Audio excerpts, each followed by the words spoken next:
the Meghan one, didn't you? I thought the Meghan one was good. Thank you. You put her on the spot and it wasn't as easy as perhaps she was expecting. What do you...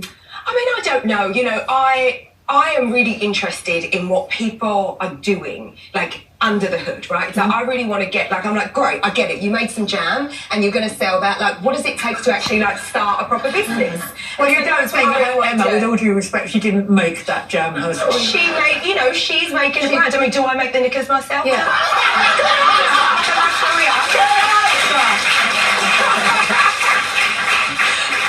Oh, honey, you know we've hit peak absurdity when the British media starts acting like Meghan's jam jars are a threat to the monarchy. Yes, jam, fruit spread, toast's best friend. Apparently, the mere existence of Duchess-made preserves has sent royalists into an apoplectic meltdown that makes the Boston Tea Party look like a polite garden brunch. Leading the charge? None other than Janet Street Porter, who popped up like a dusty Victorian ghost yelling, "But did Meghan personally stir every jar with her royal hands? Oh, please." As if Meghan's in the kitchen at 3 a.m. in a tiara and apron, whispering affirmations to blackberries. The woman is launching a brand, not running a marmalade monastery. This wasn't a food critique. This was a full-blown character assassination over jam, whipped up by folks who still think success only counts if it's served with scones and generational privilege. Let's be clear. If Prince Charles slapped his name on a jar of chutney and charged £15, they'd call it bespoke artisanal legacy condiments trademark. But Meghan does it, and suddenly it's fraud, betrayal and treason via raspberry preserve. And the racism and classism baked in like a Victoria sponge. The minute Meghan dares to do anything, breathe, blink or, God forbid, build a brand, the pearl-clutching brigade kicks into overdrive, holding her to a microscopic standard of purity and perfection that not even the king's lapdog could meet. Sorry, Camilla. Let's be real. This jam scandal wasn't about jam. It was about a black woman having the audacity to be successful outside the institution that tried to silence her. It was about entrepreneurial independence, and that independence scares the crumpets out of the royalist echo chamber. So while they foam at the mouth over fruit spreads, Meghan's out here owning her brand, staying unbothered, selling out jars faster than you can say organic pectin. Honestly, if Jamgate has taught us anything, it's that Meghan Sussex could cure the common cold, and they'd ask why she didn't bottle it in Buckingham Palace. So spread it thick, Meghan, on toast, on trolls, on the entire royal PR machine. Jam is not the scandal, the meltdown over it is. Picture it. Janet, doing her usual smug head tilt, launches into a passive-aggressive tirade about how Meghan couldn't possibly be a real entrepreneur because she probably didn't stir the jam herself. Cue Emma. Sass level at Defcon 1, eyebrow cocked, wit sharper than a lemon zester, who doesn't miss a beat and drops the now legendary, "Do I sew my own knickers?" Boom! Mic drop. The entire room exploded. People were laughing so hard they nearly choked on their scones. You could practically hear Janet deflating like a sad soufflé in real time. Emma didn't just roast her, she flambéed her with a blowtorch of logic and comedy. Janet looked like she wanted to crawl into the nearest jar of marmalade and never come out. Let's be honest, the whole "did Meghan stir the jam herself" nonsense is so wildly absurd you'd think Meghan was pitching jars of royal alchemy, not organic fruit spread. What's next? Did she personally milk the almonds for the oat milk? Did she whisper affirmations to every strawberry? Did she infuse each lid with hand-collected dew from a Montecito sunrise? Meanwhile, no one's out here asking, did Charles hand-spin the wool for his socks? Did Elon Musk personally weld your Model 3? Did Jeff Bezos box up your Amazon delivery with love and a barcode kiss? But Meghan, oh no, she must apparently become a domestic goddess, meets Victorian labourer in order to be taken seriously. Because heaven forbid a woman, and let's not kid ourselves, a black woman, simply be the CEO of her own brand without the world demanding she be both the marketing exec and the head jam elf. This isn't about jam. This is about misogynoir wrapped in marmalade, a full-on smear campaign dressed up like concerned commentary, when really it's just coded attacks from people who are deeply threatened by a woman who said, actually, no thanks, to bowing quietly forever in a hat.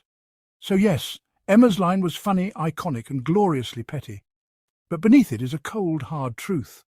These critics aren't mad about jam, they're mad Meghan didn't stay small. Long live the jam queen.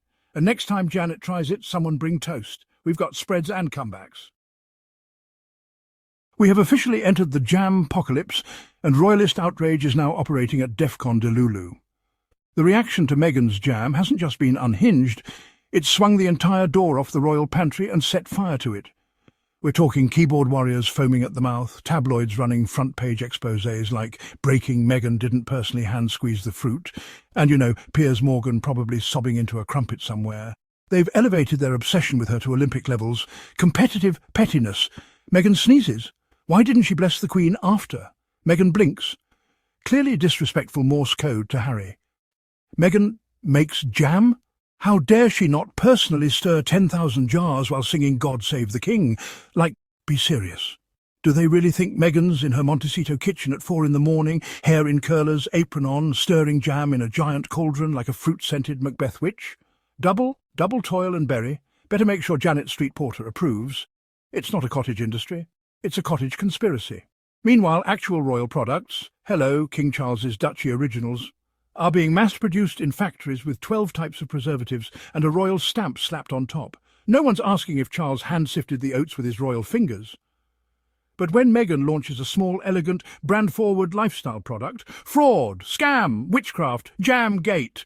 Honestly, the sheer desperation of it all has become comedic gold. These folks are so rattled by the sight of Meghan thriving that they've turned a jar of raspberry conserve into a constitutional crisis. Let's be real. This isn't about jam, it's about a woman they couldn't control, who said no thank you to the royal circus, built her own lane, and now they're left throwing scones at the wall hoping something sticks. So the next time Meghan releases a product, let's all just pre-prepare the outrage. She didn't blow glass her own candle holders. She didn't handcraft each bookmark with her royal tears. Where's the DNA in the dill pickle? Long live Meghan, Queen of Jam, and may the Royalist Meltdown preserve itself forever. The double standards aimed at Meghan Sussex aren't just glaring. They're practically screaming through a megaphone in a rhinestone jumpsuit while juggling flaming teacups. Let's break it down. King Charles can own half the coastline, dodge taxes and charge wind turbines rent for blowing, and he's praised as an eco-visionary.